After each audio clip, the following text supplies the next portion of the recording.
poor ripping it up. It's a poor attempt at, yeah, at least in the air guitar, I can rip it up. Don't ask me to play an actual guitar. Welcome, everyone, to No Credentials Required, where you don't need a press pass. Ooh, I've got to change the color. Where you don't need a press pass to talk sports. We are proudly presented by Belly Up Sports. My name is Ryan McCarthy. I'm one of the hosts.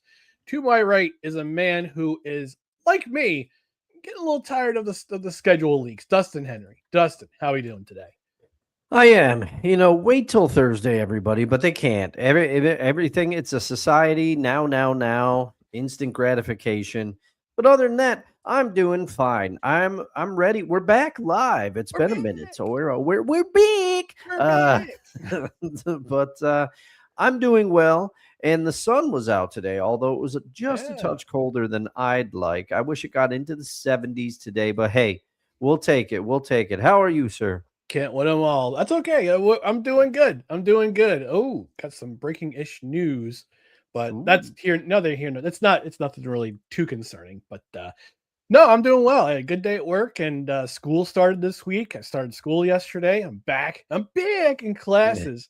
I'm getting my master's degree. So I started my first class yesterday. I got some reading to do. I got some video watching to do. I've got an introductory video to do. So lots of work to be done. But that's okay. We're here right now, and we're chopping it up on the sports with sports ball.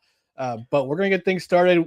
Here's what's on the docket tonight, folks. We're gonna talk about the Yankees getting swept in Milwaukee. Are the concerns back in terms of the hitting? We're gonna talk about Breece Hall getting extended, which happened Friday during the day after our recording with friend of the show, guys. If we got a chance to listen. Get a chance to listen on all podcast platforms. That was from Friday. We'll talk about the Stanley Cup Playoffs. The second round rolls on. One team moves on. One team's on the brink. One team's tied up at 2. And another team, they're just starting game 4 tonight, which is so weird. And then we're going to talk about a news item I came across on social media while I was perusing social media today. But before we get out into all that, we just want to remind you about where to find us on social media. You can find us here on Facebook, Twitter, Instagram, Twitch, YouTube. Just search for No Credentials Required. You can also find many more of our podcasts and written content at bellyupsports.com. On the podcast side, subscribe wherever you listen to podcasts, including Apple Podcasts, Spotify, Spreaker, Amazon Music, iHeart, TuneIn, Pandora, and our host, which is Podbean, Freshly Brewed Podcasts. Hit that notification bell on Twitter and on YouTube so you know when shows go live, when videos go up, and when we have show announcements, like, hey, guess what's coming out tomorrow? It's our reaction to episodes 3 and 4 of Hulk Hogan Real American. It'll be up on our YouTube channel sometime tomorrow morning. We'll also post shorts on this particular episode, and our reaction to episodes 3 and 4 of the Hulk Hogan limited series. Thursday, 8:30 p.m. Eastern, we're going to do an express episode on YouTube only. We're going to react to the actual release of the NFL schedule, not these ridiculous leaks that keep coming out, because creators looking for clout. That's what's happening. Saturday, we'll have our regular Saturday show, 10 a.m. Eastern, and on Monday, we'll have our regular show at 6:30 p.m. Eastern, and then we're off. We're going to take some extended time off. Dustin's going out of town starting next Thursday. He'll be out of town to the following Wednesday. The following Thursday. So I'm leaving Friday, coming back Thursday. I had it confused. I had my days. I was one day off. Yeah. Dustin will be taking some well-deserved time away, going to one of his favorite places in the United States. And I will be back here doing schoolwork and other things. If we have breaking news items, I'll be doing express episodes, maybe bringing a guest or two to react to some certain news. But just give me a guide path of what's going on the streaming side. And also, don't forget, if you're listening on podcasts, don't forget to rate, review, comment. 5-star rating is helpful. Leave a review on podcast platforms such as our host, Podbean, Apple Podcasts, Good Pods, Podchaser. Also, leave a comment if you're listening on Spotify. And we are a live show most Tuesdays, 6:30 p.m. Eastern. Most Saturdays, 10 a.m. Eastern. We want to hear from you. We want to get your comments in the comment section, whether you're watching on YouTube or Facebook, or even if you watch after the show. Leave a comment in the comments section. I know it's been a while since we heard the sound, Dustin, but it's Tuesday at 6:30-ish p.m. Eastern, 6:42 p.m. Eastern time, actually. This sound reminds the people, hey, engage with us in the chat. Yes, whether it's before or after dinner, it's always a good time for the chime of chime time. Yeah.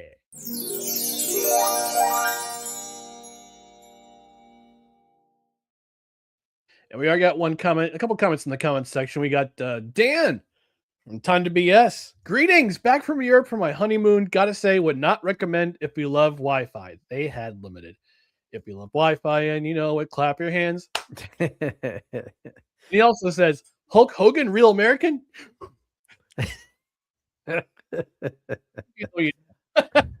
Man, and I am so excited that he's back because I got to tune in to the episode. He released a solo ep all about his trip to Europe for his honeymoon, and I will be podcasting with him again Friday. So I'm excited to catch up with the young man. Excited. Thanks for tuning in, Dan. Yeah, thanks for tuning in. And we're going to carry on with the rest of our episode in just a moment. But before that, we just got to do our regular mandated commercial break with Belly Up Sports. We got to talk to you about Righteous Felon craft jerky. Craft jerky is a big thing. I love craft jerky. I love beef jerky. I love meat. I love the meat sticks that are offered. But if you're looking for something that's kind of out of the ordinary, you want something that's all natural, 100% beef, low sugar, high protein, you're going to want to get yourself some of this Righteous Felon craft jerky. If you like savory, they got it. If you like sweet, they got it. If you like spicy, they got it. They got all sorts of varieties of spice and savory and sweet, no matter what kind of you like. I'm an OG Hickory fan. That's good stuff. The Rocky, the Soul Survivor is delightful. The meat sticks are also really good. The meat sticks are really good. They're honey barbecue beef sticks. The bandit, the honey bandit. It's delightful. I love these Righteous Felon craft jerky. The meat sticks, 100%. Well, the meat sticks, 100% beef. They also got the street taco meat sticks, beef sticks, or meat sticks. That's 100% pork. If you're looking for a good beef stick, a good meat stick, you're going to want to get it from Righteous Felon. Because unlike the other competitors, it's 100% real meat. The other competitors we want to snap into, their main ingredient is pulverized chicken. For shame. For shame. And it's not only can you find yourself some quality meat sticks, meat and cheese sticks at Righteous Felon. Excuse me, my voice seems to go. And also the jerky. You can also find some stuff for your four-legged friends. They have Wild Ranger dog treats, comes in all sorts of flavors. Dustin, I know your dog nephew Pickles loves it. My friends in Georgia, their dog Logan loves the Wild Ranger dog treats. So go on over to righteousfelon.com and purchase put some jerky, put some meat sticks, put some other merch in your cart. And you want to save yourself a little bit of money. You get 15% off your order with promo code NOCREDS at checkout. It's NOCREDS because it helps our show a little bit. Plus, and it lets them know that we're sending you here. Plus, with every order of $60 or more, you get yourself free shipping. Not only free shipping, but fast shipping too. So no matter where you are, order yourself some beef jerky, order yourself some meat sticks. Hey, even order yourself some dog treats for your four-legged friend. Save some money at checkout, 15% off your order with promo code NOCREDS at checkout, plus free shipping of every order, $50 or more. Every time you read that ad, Ryan, I think about Roy Orbison. And I'm going to say, I think when he was on tour with the Traveling Wilburys, he was probably looking for a snack like Righteous Felon beef jerky on the road. He would have loved it. Absolutely. He and the Traveling Wilburys, they would have dug into that. But not so much George Harrison. I think he was vegetarian. I think you might be right about that. But we're going to get into our primary topics of the night. We're going to start with, we're back here again, Dustin. The New York Yankees, they traveled to Milwaukee during Mother's Day weekend, and it's confirmed the Yankees hate moms. They hate their moms because they got swept in Milwaukee. 6-love, 4-3, and 4-3. It was not a great series that they were hitting. I mean, pitching otherwise, the 6-0 shutout. They got absolutely destroyed on Friday night. Had to face the young kid, Mizrowski, I think is his name. Yeah, Jacob Mizrowski. Yeah. His first 10 pitches were 103 miles an hour plus. That's never happened. Total straight up gas. Just throwing gas. And he had himself a great game. And the next day, Yankees play the Brewers again. Yankees have the lead.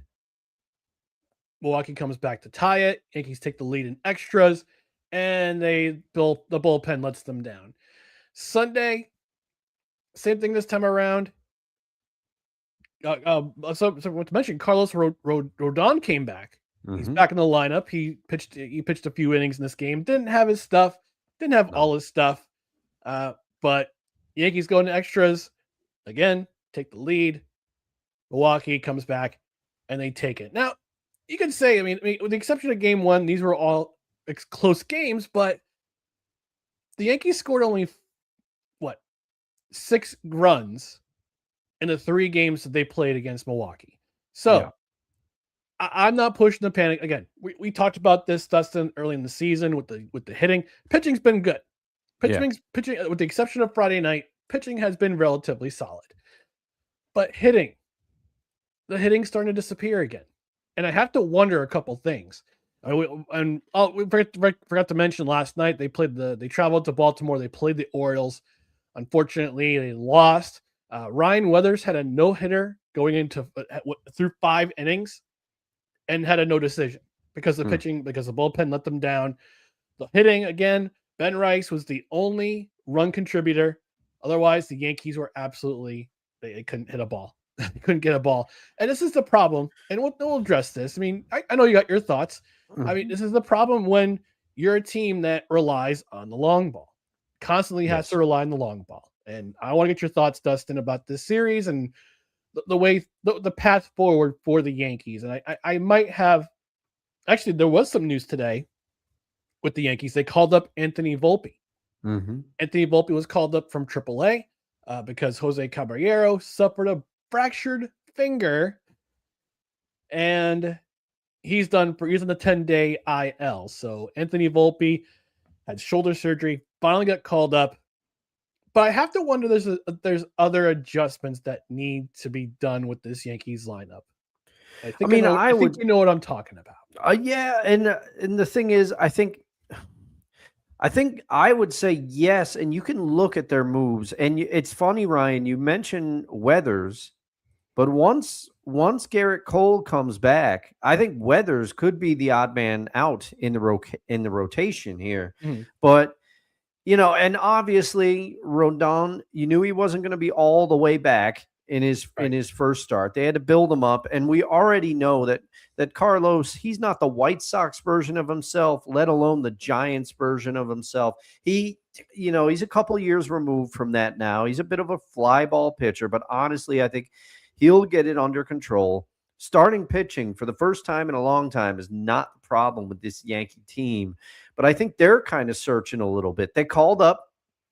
So we talked about how in years past, the lineup has been pretty one-dimensional. If Judge is hitting, everyone else hits. If Judge is not hitting, the lineup cannot manufacture runs, with the exception of Giancarlo Stanton. He got hot, but he's injured. Hurt.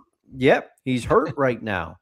And Ben Rice had been the other consistent force. I spent time, one of the last times we were live, saying that the Yankees finally have that other weapon when Judge is slumping or when teams pitch around Judge. And lo and behold, Ben Rice gets hurt. He misses a few games, but he's back. He hit, I think, his 13th home run for the season. Yep. Ben, and you are running away with the bash for the beans, by the way.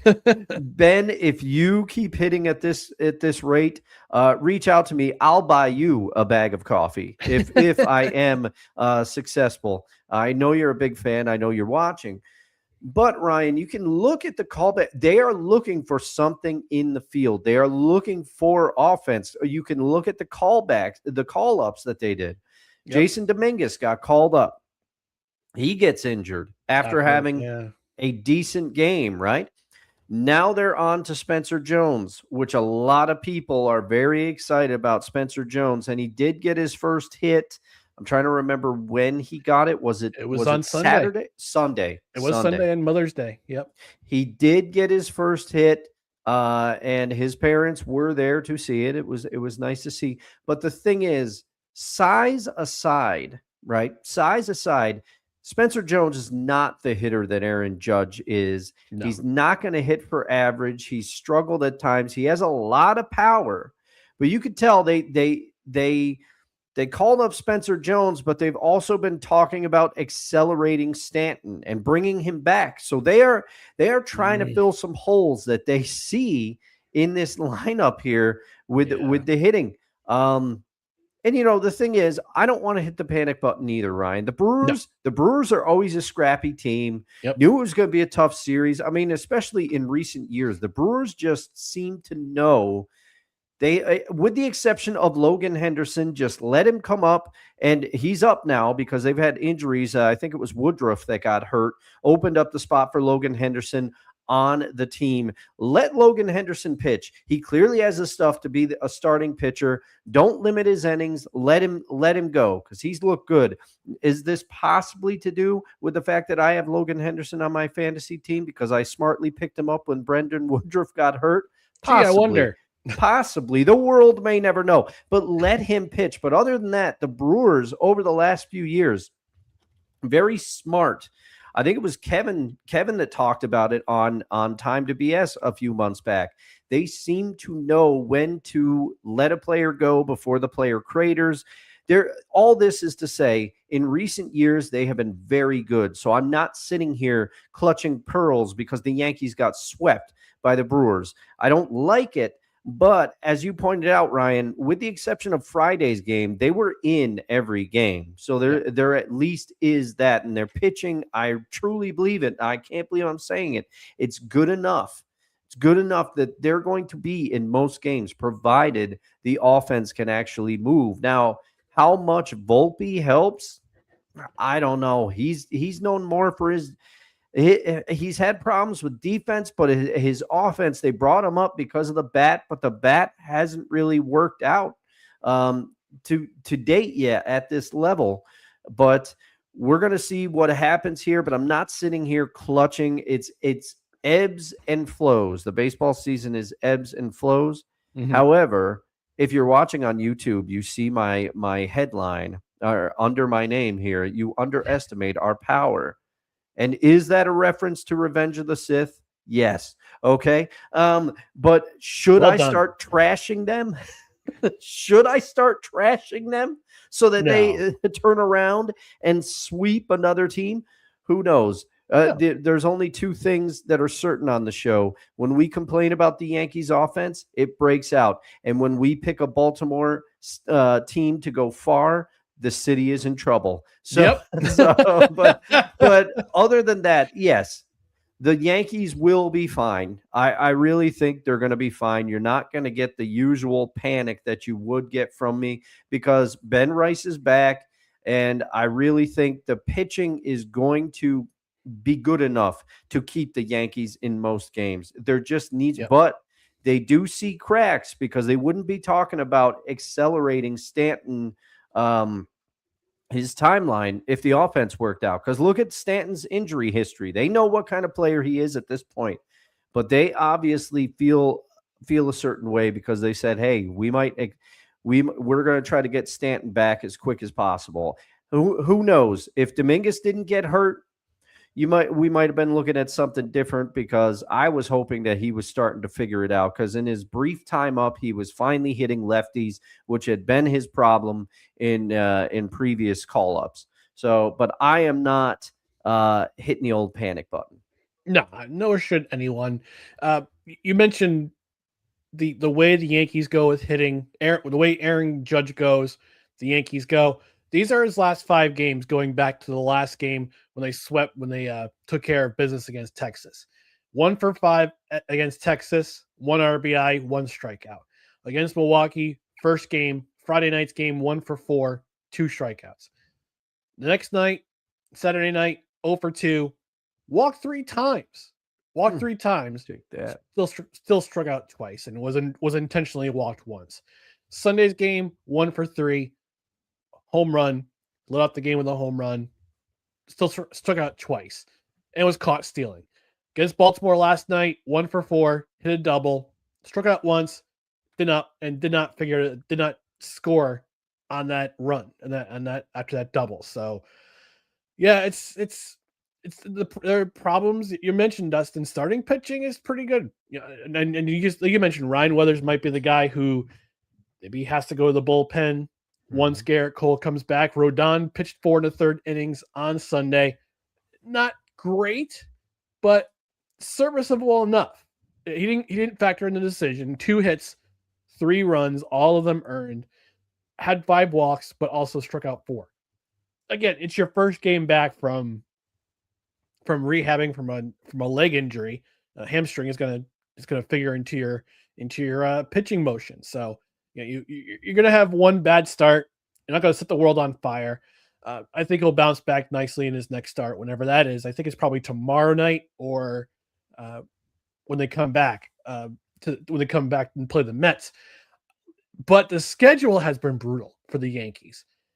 They are in a stretch right now where they are playing, I think it's 23 days in a row. Yeah, they don't get a day off till Thursday. Yeah, they don't get a day off until Thursday. They're doing pretty good in that stretch. They swept Boston, took 2 of 3 from the Astros, took 3 of 4 from the Rangers. Swept the Orioles. 2 of 3 from the Rangers the first time when they were in Texas. Then swept the Orioles 4 straight. Took 2 of 3 from the Rangers. They got swept by the Brewers. Lost last night to the Orioles. They're up 1-0 on the Orioles tonight. So their next day off is Thursday. That's their first day off since April 20th. Man, that's a long stretch. It's a brutal stretch, but they get the Subway Series coming up against the Mets this weekend, and then they're going to have a nice homestand against the Blue Jays. They play 4 straight against the Blue Jays, who have been struggling. Yeah. They're not the same team they were last year. We talked about this on one of our last live streams. This downfall is, if they finish in last place, if they finish the last place or next to last place in the AL East, this downfall is going to be studied. It is going to be studied hard. And we know that over the offseason, I think it was during spring training, John Schneider got a contract extension, got himself a nice reward for leading the Blue Jays to the World Series, that unbelievable season last year. And right now, they are off to a terrible start. They're in 4th place in the AL East, sitting at 18-23. I'm not going to sit here and pout about the being swept by the Brewers. Every team in the end, again, this is going back to the last time we live streamed, which was last Tuesday. Every team in the National League Central is over 500. Even Cincinnati's who last place, there's 3 games above 500. Yeah. I'm not gonna begrudge the Brewers sweeping the Yankees, because that's a solid squad. They're 3.5 back of Chicago, the Cubs, for first place in that division. But every single team in that division has an record over 500, which is That's at this point in the season. We're 6 weeks into the season, and I haven't seen anything like this before, ever. Or if it's happened, it's lost in this big old knot in my mind somewhere. Yeah, I mean, and this is the point. You just kind of brought it up, Ryan. We're getting close to Memorial Day here, and Memorial Day is kind of it's kind of the start. It's kind of the point in the season where you're like, okay, we can start evaluating teams. What we see in front of us to some degree is real. It's not the beginning of the season. It's not too early in the season. Once you get to Memorial Day, you can start trusting what you see a little bit with the baseball season. Yeah, so they got the Subway Series this weekend. They play Toronto in the homestand where they have Toronto playing against in 4 games. Then they have the first place Tampa Bay Rays the following series. That's going to be an important series, at least for this part of the season. So it's going to be a dogfight. I think it's going to be a dogfight for a good while between the Yankees and the Rays. And the Rays they're a scrappy team. They're always seem to be in there. Like Yankees, they play the long ball. I talked to my guys, Levac, friends of the show, Levac and Gaz yesterday. And Levac was saying, the Yankees play long ball. Everybody loves to see chicks dig the long ball, man. If you know that reference, drop in the chat. But the Rays play baseball. They steal bases. They get timely hits. It's kind of like watching a Japanese baseball team. And I got to look at the standings and see where my Tokyo Giants are and your Oryx Buffaloes are. I got to see where they are in the standings. But they play the way baseball. They play baseball the way it should be played. Mm-hmm. Timely hitting, great pitching. I can't name a player on their roster right now. It'll save my life, but that's a good team. That's a good team. Go drop some. Go bring up some comments in the chat here. Dan saying it's not only just Time to BS that's coming back, but also Let's Game and BS Let's Plays are coming soon too. So stay tuned to the Time to BS podcast channel for all that. I will, Dan. And don't think I didn't realize what you did on your latest episode with Isle of BS. I'm going to be. He posits about whether McDavid could end up in Long Island. I think he put that headline out there to needle me a little bit. And beef. Hey, you'd be switch. Hey, if we were to go to the Oilers, you wouldn't have to switch colors. It'll be orange. It'll be orange and blue and white. Just still hurts. Ryan Smith still hurts, man.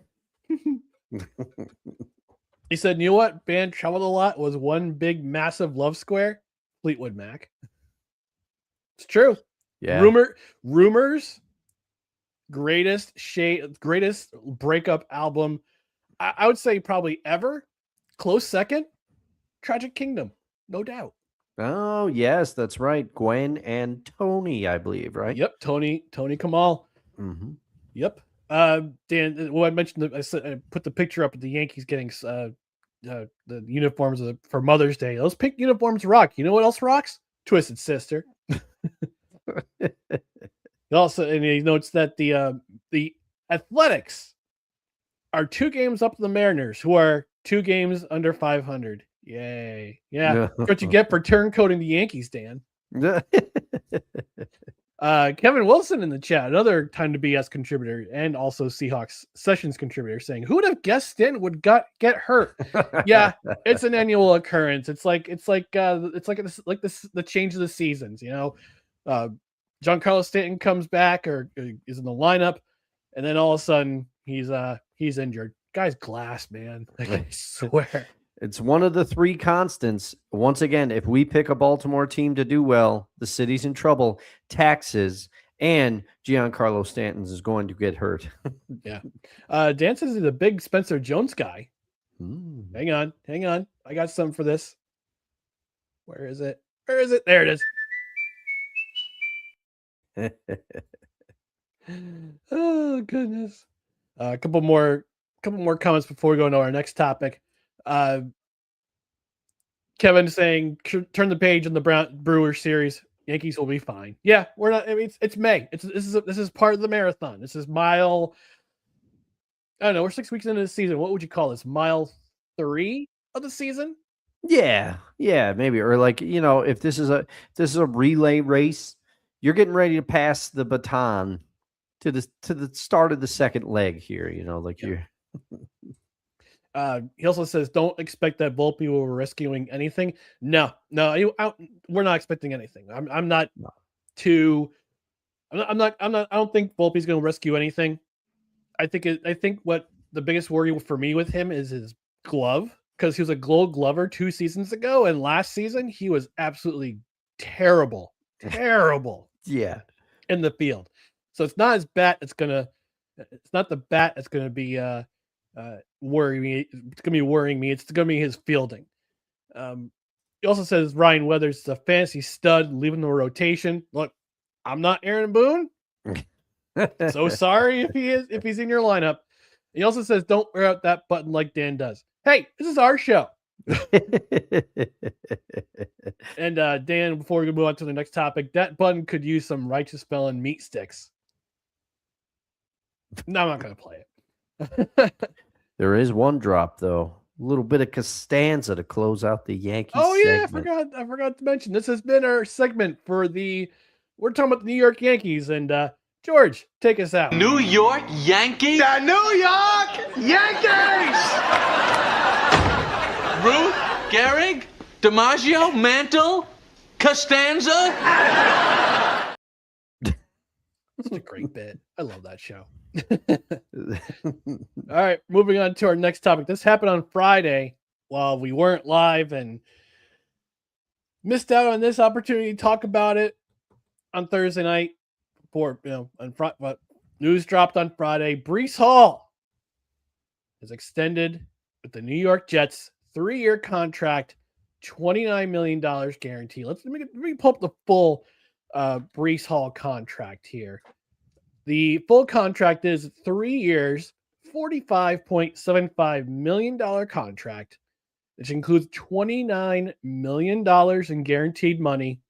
His franchise tag is now removed, and he is now the third highest paid running back in the National Football League. I believe Kenneth Walker and Derrick Henry are in front of him. I'll do my real-time research here, Dustin, but okay. This news broke on Friday, and I'll get my thoughts in a moment as a New York Jets fan. First thing I can say is hallelujah, but I want to get your thoughts about this deal. Is this deal a good deal for the Jets and for Breece Hall? And just give me your thoughts about this.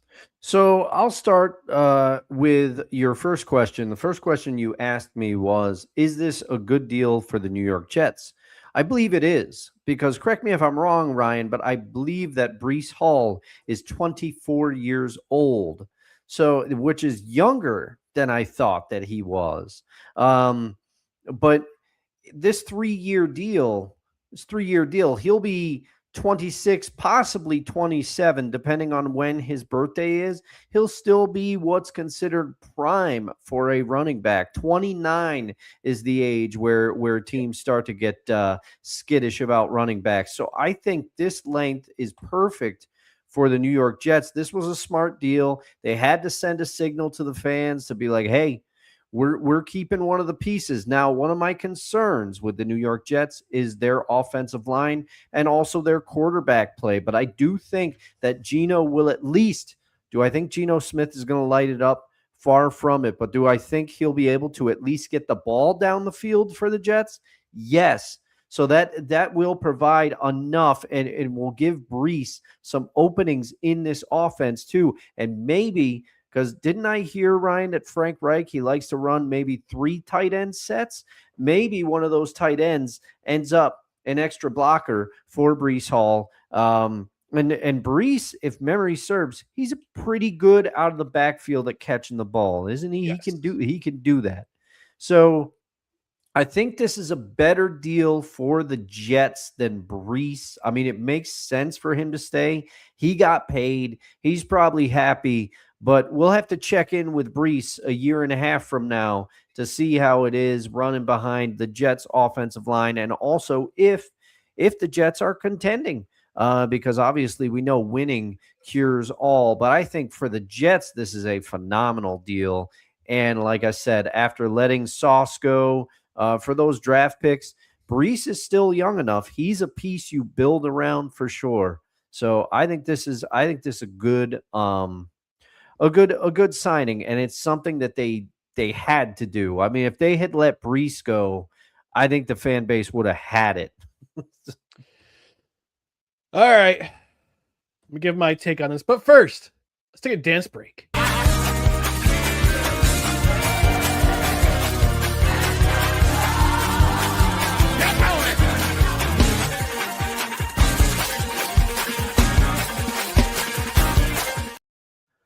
You can tell I'm happy. Mhm. You can tell I'm happy. I looked at this. I looked at Spot Track, and he is Dustin. I think you were pretty on the mark with his age. He's 24 years old. He turns 25 on May 31st. Okay.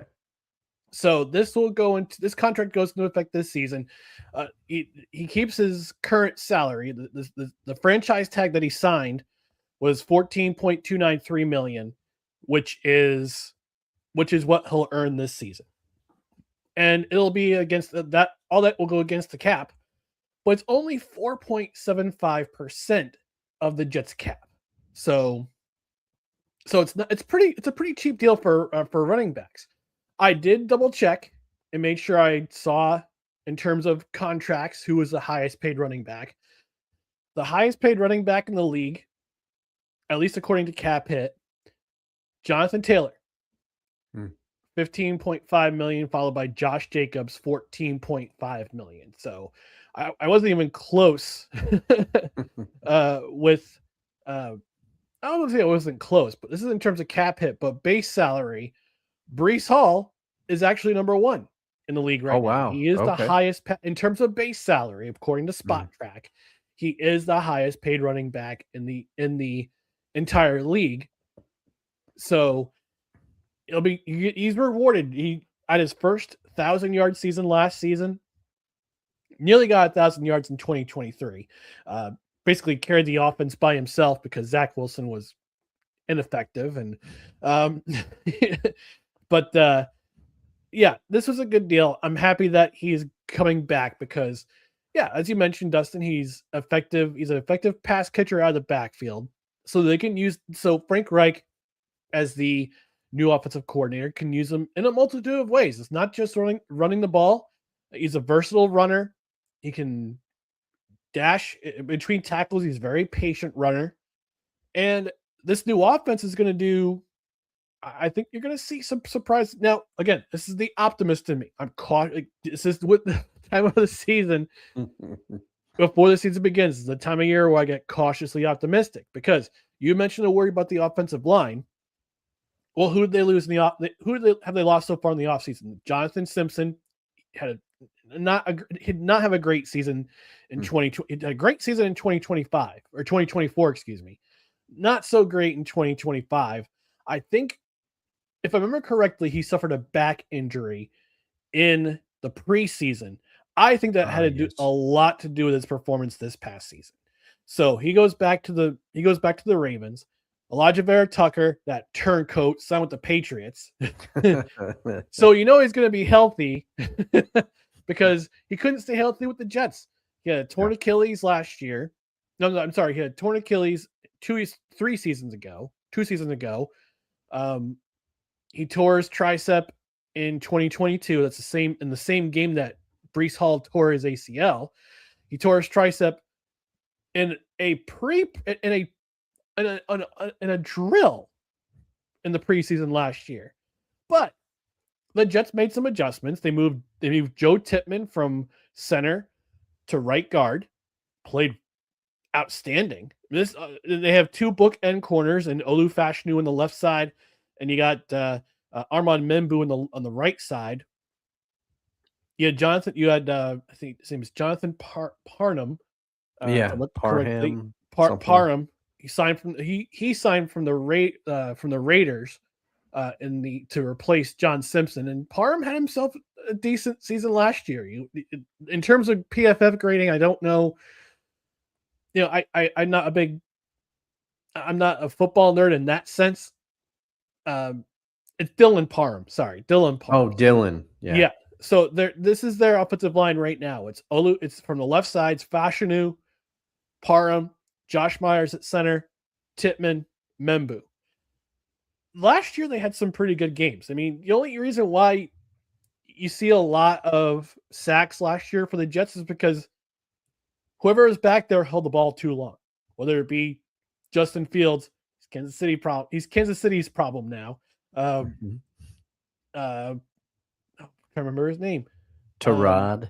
I'm not gonna say Tyrod. Tyrod Taylor. He signed with he just I see he just signed with the Packers, I believe. Yes, he's a Packer now. Yeah. Yeah. But according to Baker, it's Tyrod. But until Tyrod himself comes out and says Yep. it. And then for the last part of the season, you had Brady Cook doing Brady Cook things, and those Brady Cook things did not translate into any wins. So, but now you have some stability with Geno Smith in the backfield. I think last year, Geno Smith having the year he had wasn't because it was solely because of him. It's because of his offensive line that he had in front of him, which was coached by Pete Carroll's son. Yeah. I mean, Raiders fans are having a fit over that. But hey, they landed the number 1 pick in Fernando Mendoza. They got the quarterback of the future right there. But this offense is going to be different next year. It's going to be very, very different. I mean, looking at the roster right now, this is who they have in their lineup for the offense. Geno Smith at quarterback. Again, yeah, you can meme the Jets all you want. Oh, I got Geno Smith in the backfield. Listen, let's calm down. Let's just see what happens. Breece Hall in the backfield with Braylon Allen coming back, Isaiah Davis coming back, Garrett Wilson and Omar Cooper as your wideouts, Adonai Mitchell playing the slot, Kenyon Sadiq and Mason Taylor going to be playing copious amounts of 2 tight end sets with copious, with the mix of Jerry Rucker and Jelani Woods here and there. Andrew Beck as your fullback. So this offense is going to look a lot different than it did last year. I think they're going to take a lot more chances downfield. Yeah. In this season, because they have somebody who can he's Geno Smith, but he's a veteran. He's been around for a long time. He has. And he's going to have better protection from him than he did last year in Las Vegas.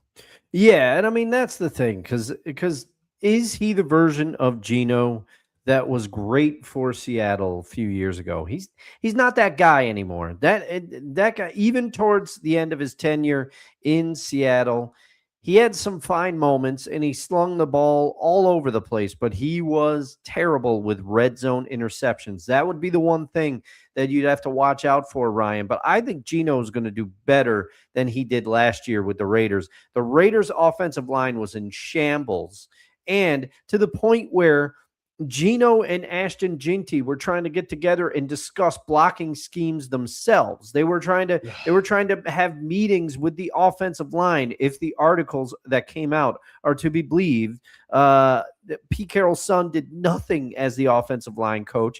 John Spytek, their GM, offered to meet with Ashton Ginty to break down tape and discuss blocking. Oh man. So I think that is part of Geno's woes last season. Part of it's on him, but he also, I mean, he had to stay in there and just keep trying. I think it's going to be a little smoother for Geno this season, I think. Yeah. And with this contract, I mean, the details haven't fully come out on Spot Track as to if they have a buyout, because basically right now you're buying 2 good years of Breece Hall, and then he'll be in his mid to late 20s. But by then, don't forget the Jets have 3 first-round picks next year. Mm-hmm. They have their own. They have Indianapolis, their first-round pick, and they have their choice of either Dallas or Green Bay's pick. So you get yourself a good year or 2 of Breece Hall under this contract. Yes. And he has a choice of going to another team afterwards, becomes a free agent either in 2028 or 2029, and you select your running back of the future in next year's draft. I mean, we saw what Darren Muji was doing in the NFL draft this season, moving up and back up into the first round to pick Omar Cooper Jr. because he kind of knew the Buffalo Bills were going to pick him. So he figured, all right, I'm going to get this guy first. They picked a lot of the guys around. They picked David Bailey second. They picked Kenyon Sadiq in the mid first round. So they had picks in the first 30 picks of the draft. They had 3 first round picks. Yeah, this team's building for something. I'm hoping they build something special. We just need Aaron Glenn as Jets fans. We just need Aaron Glenn to not fumble the bag like he did a lot of times last year. Yeah. And we see Kevin Wilson making a smart ass comment in the comments section, putting the ball downfield to the other team. Ha ha. Very funny. Oh, my sides tear. There'll be some of that. There'll be some of that, I particularly. know. But it won't be as bad as the Raiders last year. Trust me. And even like I said, Geno threw for a lot of yards as a Seahawk. You're getting a different version of Geno Smith. Rest assured Yeah. about that. Yeah, this is not the guy. I'm hoping this is not the guy. It's not the first go around with the Jets. Geno Smith. I'm the older, wiser, team player.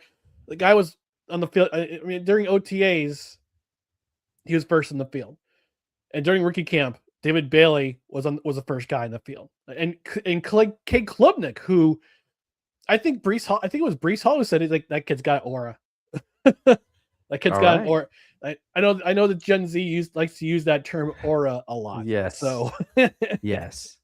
No, this is I'm hoping for you, Ryan, but this is why. This is some of the best. This is the best time of the year in some ways, because you start to see, okay, let's start seeing what teams' plans are, and you're kind of excited about what the future could hold. So this is a fun time of year, and for your sake, I hope that Victory Monday remains Victory Monday for most of the season next year and doesn't turn into just endure the suffering. I hope that happens.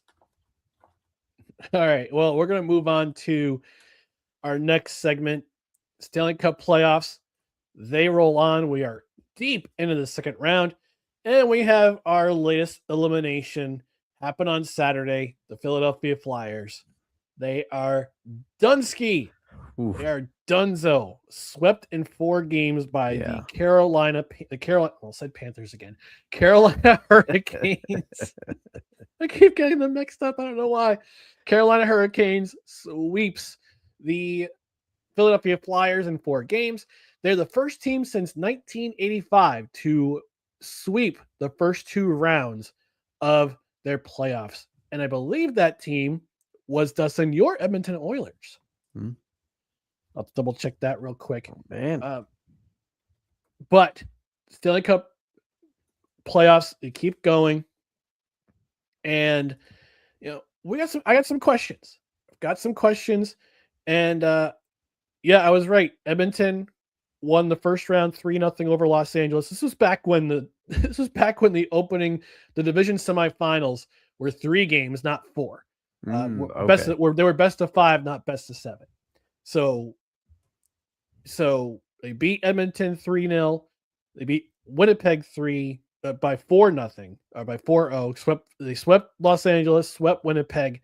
They beat Chicago 4 games to 2, and then they beat the Philadelphia Flyers, the aforementioned Philadelphia Flyers, 4 games to 1 in the Stanley Cup final that season. So I would argue the best playoff runs in Stanley Cup history, losing only 3 games in the Stanley Cup final. You don't see that a whole lot anymore. Yeah. But I've got some questions. On the other series, Colorado, they took a 3-1 lead over the Minnesota Wild. They won last night.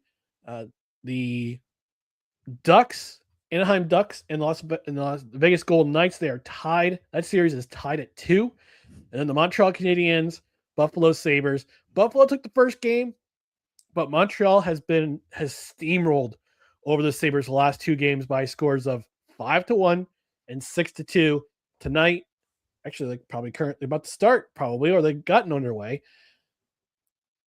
All important game 4, because this series could be 1 game close to being over if Montreal wins tonight, or we could have a series again if Buffalo takes the game tonight, game 4 tonight. So I have some thoughts. I have a question in regards to the Carolina Hurricanes. So yeah, I've been saying in the show, been saying on other shows, Carolina's on a mission this year. Carolina's on a mission. They have no Florida teams to speak of getting in their way towards a Stanley Cup final. But there's a but. I keep forgetting they have faced the 2 teams that snuck into the playoff. They both got on hot streaks, and they wound up playing Carolina in the first round, and then both those teams got swept. I have to ask, is Carolina this good, or did they just run the teams that ran out of gas too early?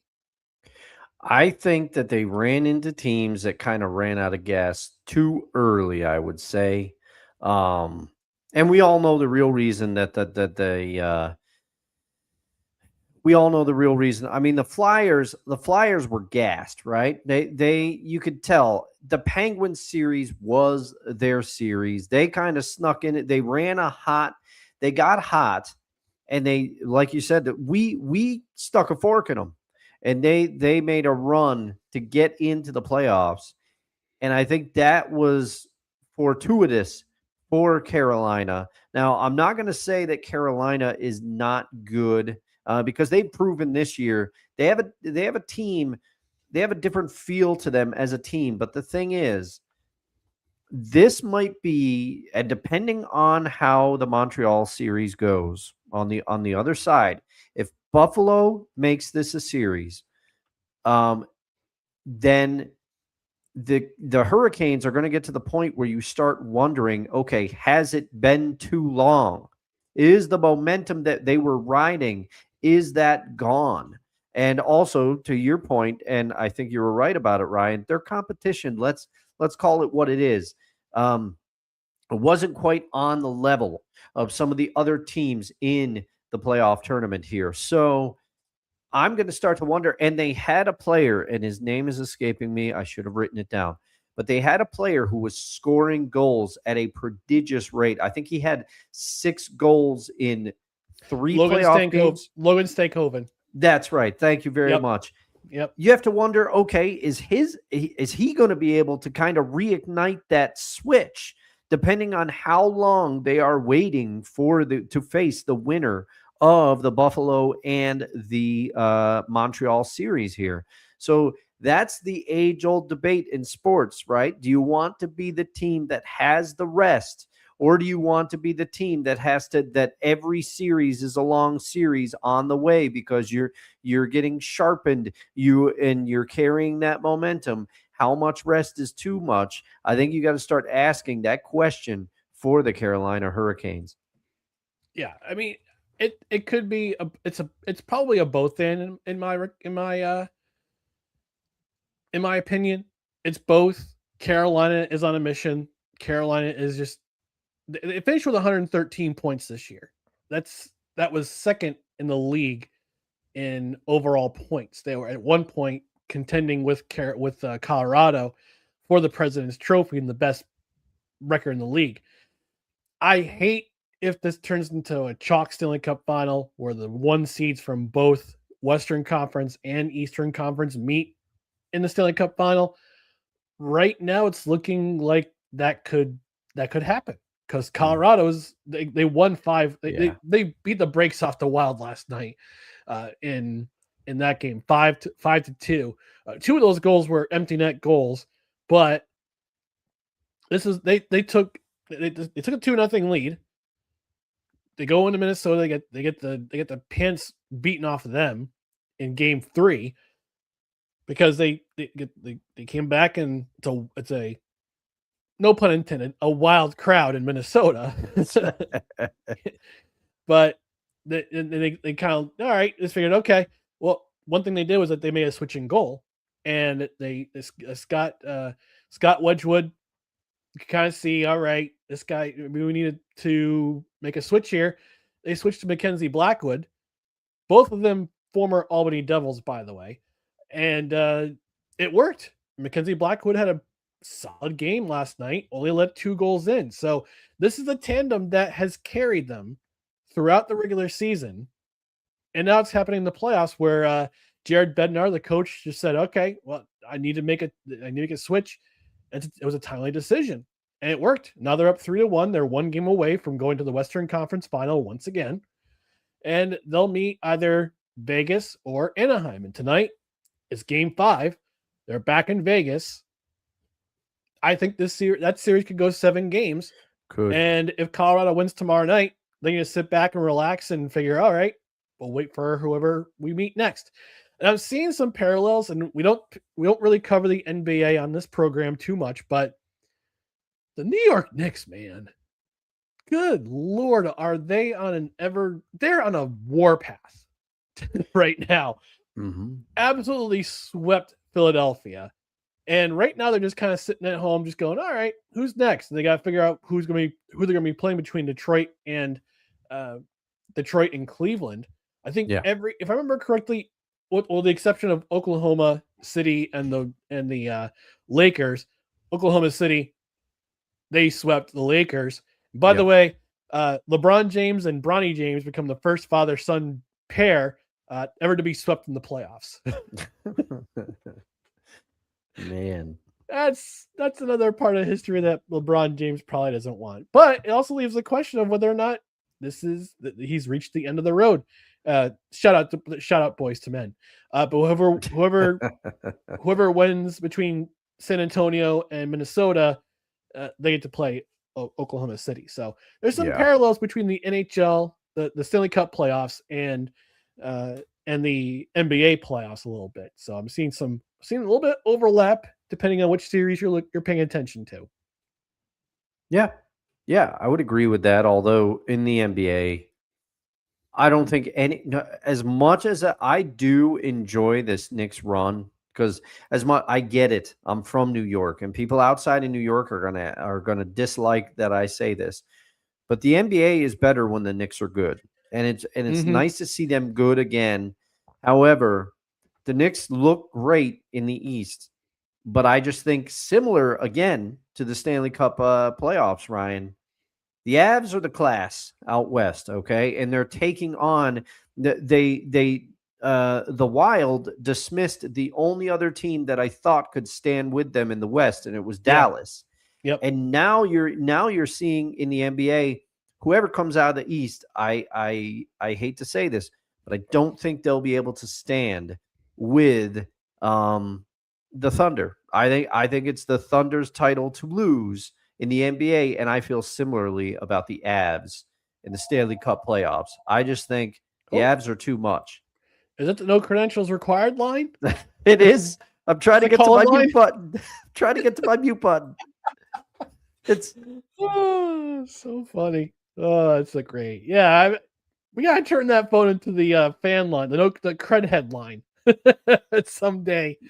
But no way. I don't need calls at 2 a.m. That's all right. We're not gonna take calls at 2 a.m. All right. Our final story of the night. I'm gonna bring up this picture. If you know the show, you know the show. So this morning, as I'm perusing social media, this tweet from the Sickos committee shows up, and it talks about the Major League Baseball spaghetti policy. And apparently Brewers fans had a spaghetti party at American Family Field, and the founder of the website, the Sickos Committee, he looked into every single Major League Baseball teams to find out which teams would allow fans to come in with a Ziploc bag of spaghetti and eat it in the stands. Well, they found out, and these are the teams. Now, this is not 100%. They place this with a caveat. This is not 100% guaranteed, and all are subject to security searches and stadium policies. So a lot of teams have their. I know with Yankee Stadium, they have their clear bag policy. If you bring in a bag, you have to either let the security inspect the bags or have everything in a clear plastic carry-on bag, like those little bags over your shoulder. But these are the teams that will allow a gallon Ziploc bag of spaghetti to the game. Arizona, Atlanta, Baltimore, both Cubs and the White Sox. Nice. Chicago United on that one.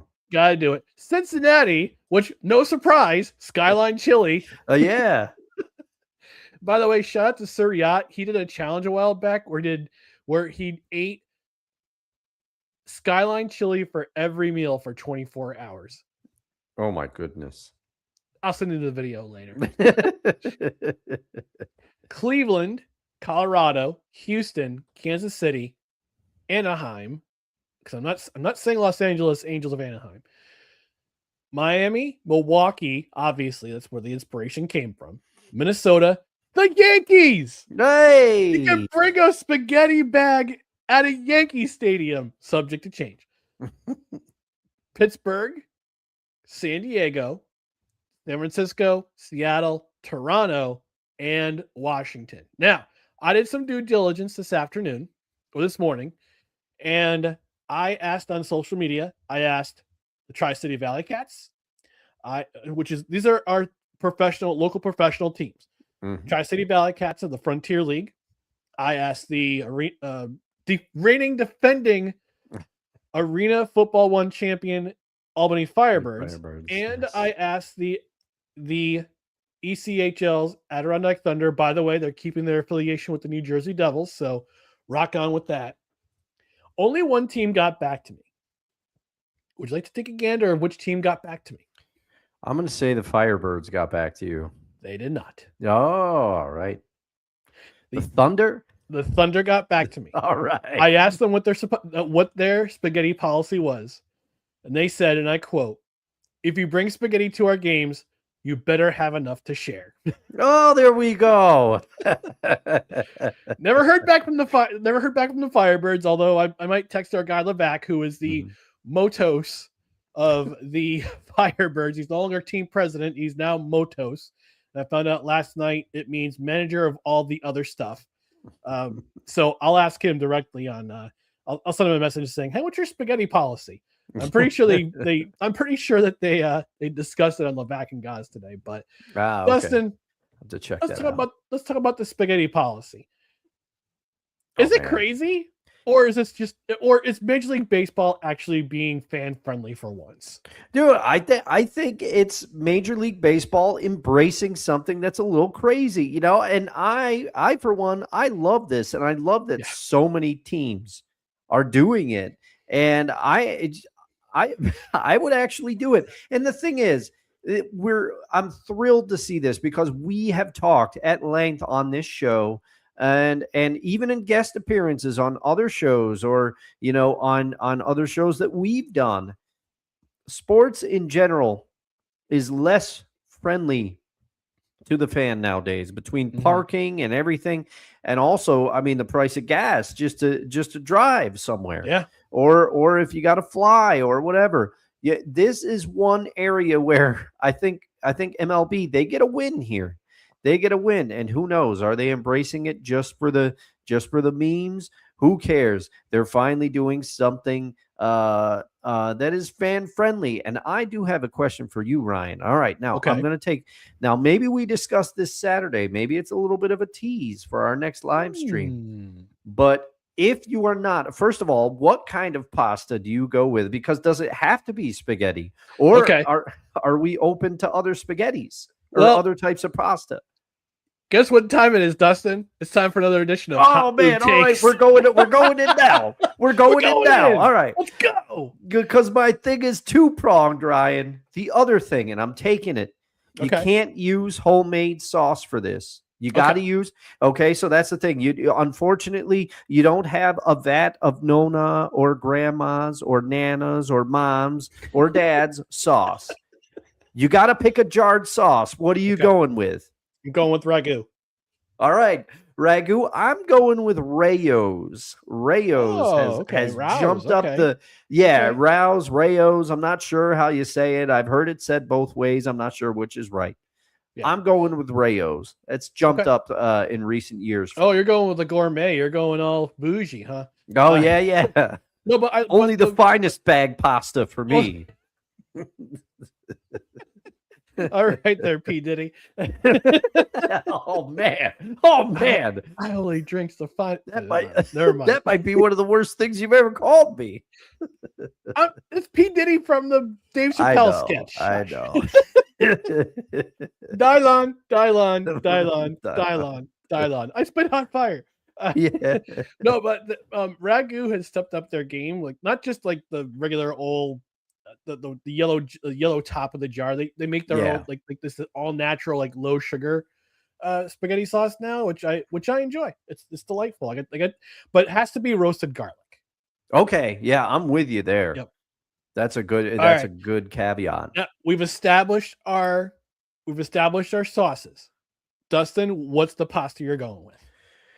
Man, I'm gonna kind of make some controversial takes here because I do love classic spaghetti. I also like angel hair from time to time. I Okay. can mess up an obscene amount of angel hair, and I like to get different shaped pasta every once in a while. Do I go with ziti or penne? Ziti's got the ridges, penne doesn't. People, I think I'm going to go with orecchiette. I just like it. Yeah, Ooh, orecchiette is okay. small, man. You could put a bunch of it in there, and it's got that weird shape that I think is going to pick up the sauce well. But also, I am mindful. I am around other people. If normal garden variety spaghetti was in that bag, I'd be looking like George Costanza. If you know, you know. So I need to be conscious. Orecchiette, I'll be able to hit with the fork and eat it and be relatively neat. Okay. What about you, Ryan? I'm going with my favorite pasta type, farfalle or the bow tie. Oh, okay. All right. Yes, That's a I good thought one. about this for a second while you were talking. I thought about this. I'm like, all right, regular spaghetti. Okay, it's gonna get messy, and B, it won't last the full 9 innings. Yeah. With farfalle, it'll go at least 6 innings because you're not just doing the twirl or just doing with the you're not using both the knife and sorry, not a knife, a fork and a spoon. You're just going with the fork, give a couple bites here and Mhm. there. And you'll go at least with a gallon bag. You could probably go at least 6 innings, maybe 7 innings if it's the game goes a little bit short. We had the time games now, so. But yeah, ragu, all natural roasted garlic, and farfalle. That's a And good you got the combo. rouse, and orecchiette. Yeah. Yeah. Beautiful, beautiful. Well, We're drop in kind the of on comments. the same wavelength there, Yeah, Ryan. yeah. Drop yours in the comments if you're showing up in a major league game with a gallon bag of spaghetti. What's your sauce and what's your pasta? Drop it in the comments or leave us a message on social media. But we're gonna get ourselves out of here. Thank you for joining us for the live show, for watching or listening on podcast. But we're gonna get out of here. Don't forget, follow us on social media. Follow us on Facebook, Twitter, Instagram, Twitch, and YouTube. Search No Credentials Required or at No Creds REQ, and check out our other podcasts and written content at bellyupsports.com. On the podcast side, subscribe on Apple Podcasts, Spotify, Spreaker, Amazon Music, iHeart, TuneIn, Pandora, and our host, which is Podbean, for Super Podcasts. Hit that notification bell on Twitter and on YouTube so you know that when the show goes live, when we have additional videos that go up, and when we have general announcements that go up as well. Don't forget, tomorrow, second part of our review or reactions, episodes 3 and 4 of Hulk Hogan Real American. Thursday night, 8:30, Express edition of No Credentials Required. We react to the NFL schedule release, the full release, not the stupid leaks that keep coming out on social media. And we have our regular show Saturday morning, 10 a.m. Eastern, followed by 6:30 p.m. Monday night. Then we're going on break. Going to enjoy some time off. Dustin's going to go away. I'm going to hang back, get into my studies, and just enjoy myself. But until then, thank you for joining us on No Credentials Required, where you don't need a press pass to talk sports.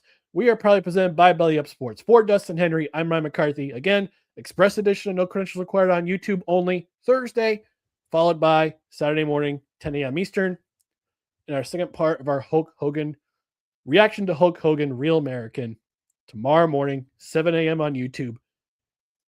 Drop some comments in the comments section. Join us live. All that fun stuff. Until then, have yourselves a great night. Good night, everybody.